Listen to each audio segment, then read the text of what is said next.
Welcome or welcome back to Headspace Diaries, and today we're going to talk about what mental health actually means. So, since there's a lot of stigma surrounding mental health, I felt that this episode was a necessary step to create awareness among people that mental health is just as important as physical health and that there is absolutely no shame in asking for help. So, what brought this episode on was that I'm also struggling with my mental health currently. And I think this is a very normal human experience. It's not something that it shouldn't be alienated when the person who says that they're struggling with mental health, they should not be alienated or made to feel bad about themselves. Because, I believe that this is a very normal human experience. As a human, you will face ups and downs in life, and that's something that I'm going through right now, and I'm struggling a little bit, but I'm doing what I can, and we'll see what happens. I'm doing my best, and I hope for the best, and we'll see what happens. So, when I'm talking about today's episode, I want to break down today's episode into fragments for you guys. Firstly, today we will take a look at what mental health actually means, and then what constitutes good mental health and what it can look like. And then we will look at why it's just as important as physical health, and then how do we get there. So, what mental health actually means. So, sometimes we talk a lot about mental health. You might have heard this term a bunch of times. But what does it actually mean? Does it mean that we have to be happy all the time? Absolutely not. You do not have to be happy all the time. And in fact, if you do feel sad sometimes, there is nothing wrong with you. You are a normal human being, and experiencing a range of emotions is part of the human experience. Now, mental health is about emotional, psychological, and social well being. In fact, physical well being is also a contributor to good mental health. But as we're strictly talking about mental health, the definition would be emotional, psychological, and social well being. But I am an advocate for good physical health as well. Now, how do we measure it? How do we know that someone has good mental health? Well, I would look at it by measuring how adaptively a person can cope with everyday stressors. In fact, let's do a deep dive into a little bit of history. So, before this term, mental health was coined, I think, around 1946. I don't know. I This was popularized around 1946 by World Health Organization, I believe. I'm not sure. I'm a little fuzzy on the facts. But before this term, there was the term mental hygiene, and it was a term that was used in 19th and 20th centuries to refer to the impact that mental processes have on overall health. And it can also refer to a way that we think, act, and cope with different situations in our daily life. Of course, we cannot plan our lives to a T. There's going to be something unexpected. There's going to be a bunch of surprising events in our life. There's going to be a bunch of disappointing events in our lives. And the way we act and cope with different situations speaks volumes about our mental health. Now, mental health is also influenced by a diverse set of factors, such as occupation, family and social structures, physical health, environment, even large scale phenomena like pandemic, inflation, or war, natural disasters. In fact, in the last few years, I think this generation has been through a lot. And the last few years have been extremely tough. We've lived through a bunch of historical events. Right now, there is war going on in the Middle East, and currently, I reside in the Middle East, so I know a lot of my friends and family who are affected by the war. There's pandemic that we lived through a couple of years ago, the global pandemic. The world went into lockdown, and all of this can have a huge impact on your mental health. Several people lost their lives, and even if you were not directly affected by it, you still will feel the effects of it in other forms. And this gave rise to a lot of loneliness as well. I believe a lot of people during lockdown realized that they needed better social support systems, and we'll talk a little bit about social support later on. Now, although most people are resilient, people who are exposed to adverse circumstances are at a higher risk of developing a mental health condition. So, what constitutes good mental health? Let's look at some things that constitute what good mental health can look like, I think. So, like I said, life satisfaction and resilience to stressors. There's some things that I would measure mental health by. They're indicators of good mental health. So, when I talk about life satisfaction, I would like to clarify that I am not talking about a person who has no regrets in life, because such a person is so rare to come by.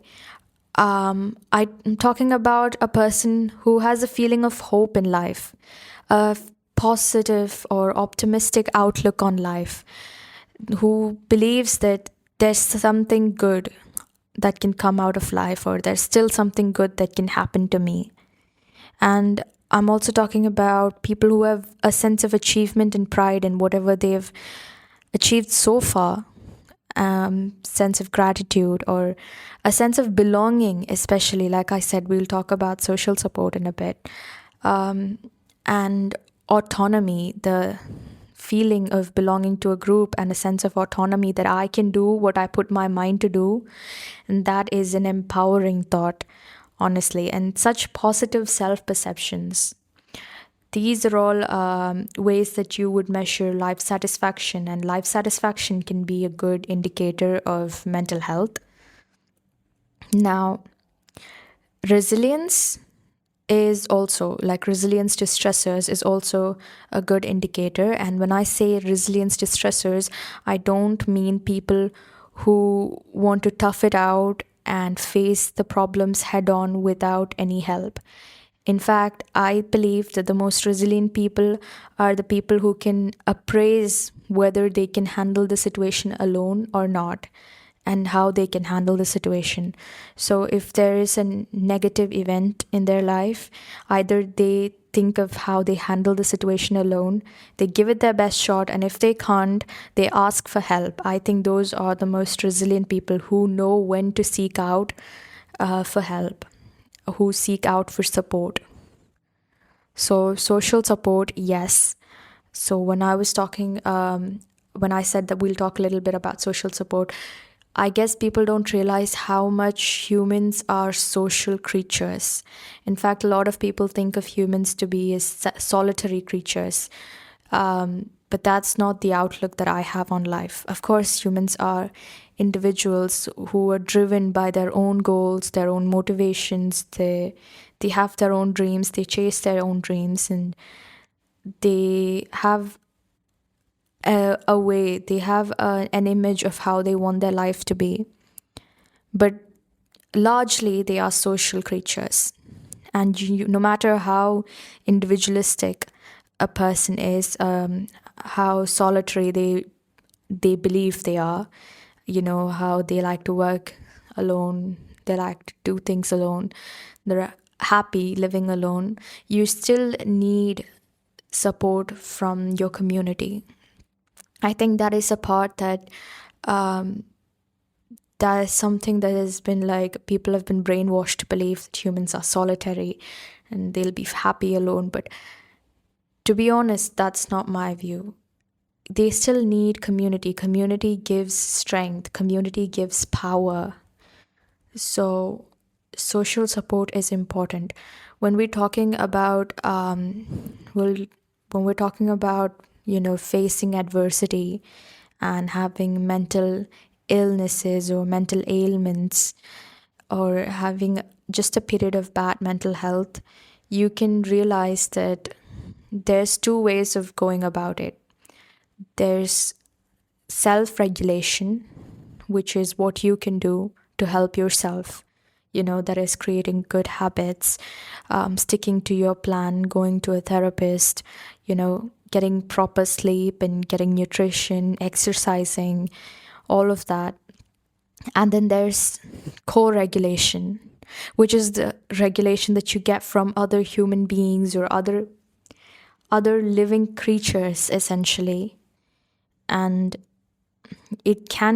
so a lot of people, they do love spending time with their emotional support animals, and yes, that is important, but also a feeling of community. You need friends and family around you who empower you, who are the people that you can share your life with.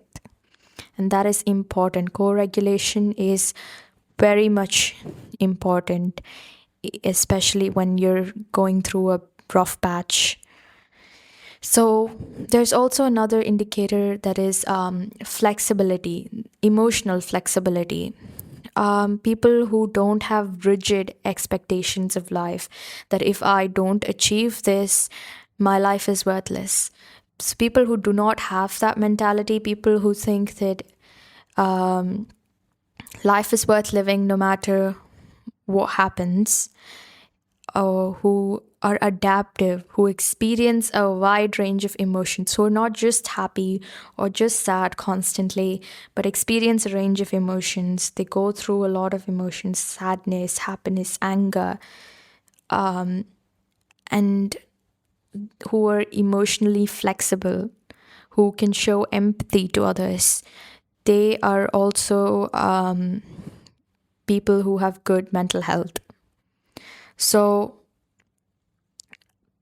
when we talk about this, we're talking about people who can experience and express and regulate a range of emotions, people who are better able to deal with and recover from challenging situations, who can deal with uncertainty and change in a healthy way, and work towards achieving their goals and realizing their true potential. But also people who can maintain meaningful, healthy relationships, who are aware of their own emotions and mood fluctuations, who know how to set healthy personal boundaries and practice self-love and self-care, and who has the ability to contribute to the community and feel a sense of belongingness with others. So let's talk about why it's just as important as physical health. So there's a lot of stigma surrounding mental health, and this is a huge problem even today. Even though today a lot of people are very open about their mental health and it's still acceptable, there are certain parts of the world where there's a lot of stigma still, and we're going to try help them to come out of that mindset and be more open and warm towards the people who need their support. So mental health is just as important. So whenever you have any issues with your body, you're okay with going to a doctor to treat it. But when you have an issue with your life, with your mental health, you feel a responsibility towards the situation. You feel like it's your job to fix it, and you don't go and seek out a psychologist or a professional who can help you.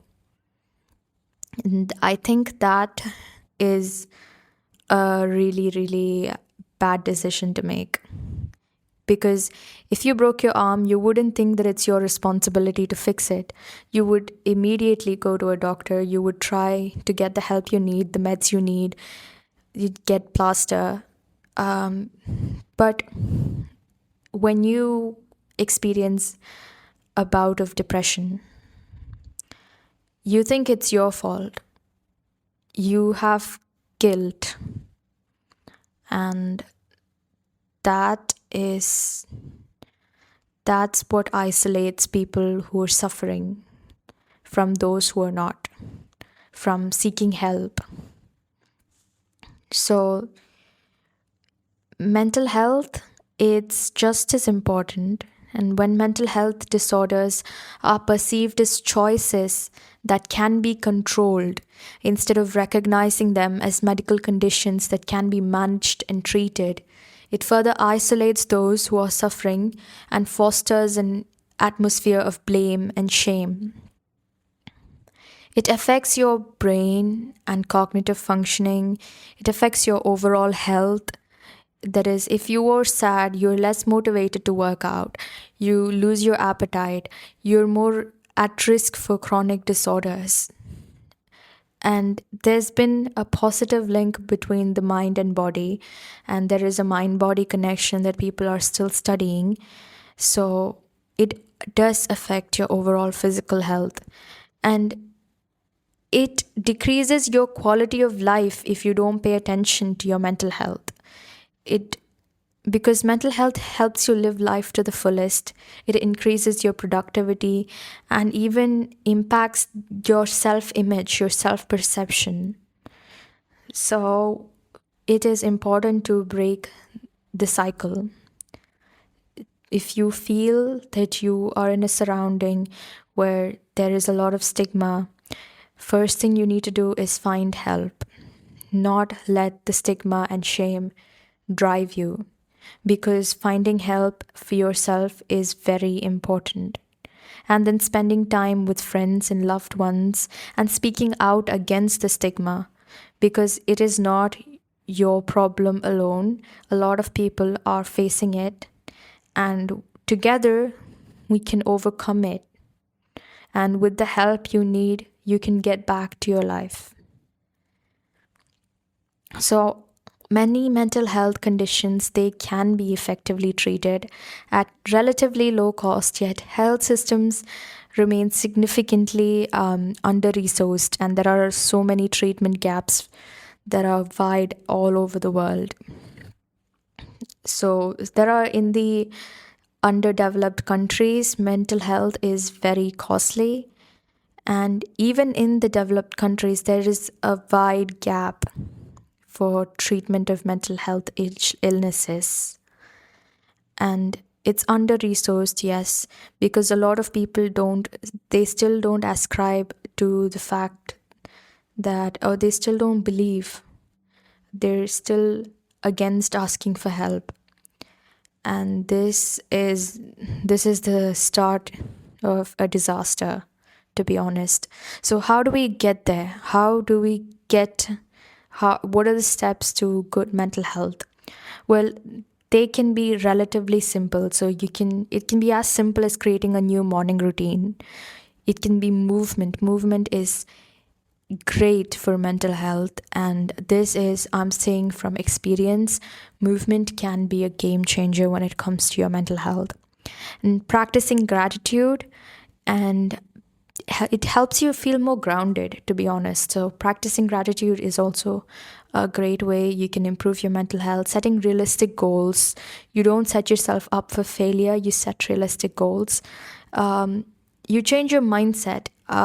When it comes to work, I think when it comes to work, I always think of the experience, because everything is a plus when your goal is experience. You're never rejected when your goal was experience. There's no wins or losses. So I think in terms of experience that we gain. And I mean, there are still, of course, as a human being, you'd still feel sad, you'd still feel hurt when you don't get something that you've been working towards. But that's okay. We set realistic goals. We don't give up. We persevere. That's the main thing. We keep going, and we take regular breaks, limit screen time, especially if you're going through a really bad episode of depression or anxiety or whatever you feel inside you. That's okay. We limit the screen time, and we drink a lot of water, we exercise, get enough sleep, because these are very important. Basic self care is important. Sometimes, if you do have the time, you can choose a day out of the week, maybe a day in the weekend, where you take a warm bath, okay, in Epsom salt, or you just take a relaxing bath, you read a book, do something for yourself, do a hobby, go for a walk. Walks are great. Walks take your mind off of anything. Go for a run if you feel too energetic and you want to burn off that energy. So, these are just a bunch of things that you can do. Talking to friends, they do help because you realize that you're not alone. And that is a powerful, empowering feeling. So, if you want to learn about more about the things that you want to do, I would say, and this is, I'm not endorsed to say this, I'm not being paid to say this, but I think self help books are great. And if you would like to learn about the small things that you can bring to your daily life that can help you get good mental health, that can help you achieve what you want to achieve, I think the book Atomic Habits is a great book. So, with that, we can conclude our episode. It was nice talking to you guys. I'm so glad if you've listened to this fully. I mean, if you've come till here, if you've reached till the end of the episode, thank you so much for listening.